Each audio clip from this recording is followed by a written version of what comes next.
Et puis l'actualité ce jour a également été marquée par le traditionnel point de presse tenu à la présidence de la République par son porte-parole. Occasion pour Alain-Claude Billiet-Binzé d'évoquer notamment des questions relatives au séminaire gouvernemental qui vient de se tenir du côté de la Pointe-Denis. Également le statut des partis politiques et puis bien sûr la mise en place du Conseil national de la démocratie. Biwagou Mikala, John Michel Boudéan de notre rédaction. Le porte-parole de la présidence de la République, comme à l'accoutumée, a animé la traditionnelle conférence de presse relative à l'agenda du président de la République, chef de l'État Ali Bongo Ondimba. Face à la presse, le porte-parole a décliné l'objectif du séminaire gouvernemental qui s'est tenu à la Pointe-Denis.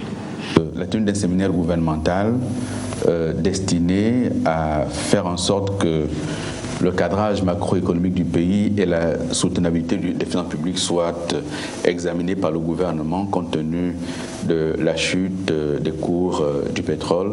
D'autres thématiques, non des moindres, ont été abordées, à l'instar du statut des partis politiques, sans oublier la mise en place du Conseil national de la démocratie. Le gouvernement de la République, en lien avec le Parlement, allait pouvoir examiner la possibilité de réviser la loi sur les partis politiques dans certains de ces aspects.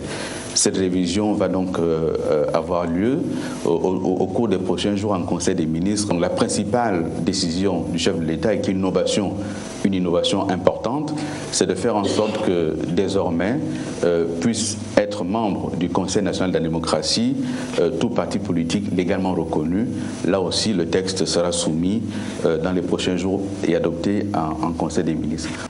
Concernant les augmentations du SMIC et du point d'indice annoncées par le président de la République lors de son discours à la nation du 31 décembre dernier, le porte-parole a demandé aux Gabonais d'user d'un peu de patience, car dans ce genre de travail, il ne faut pas confondre vitesse et précipitation.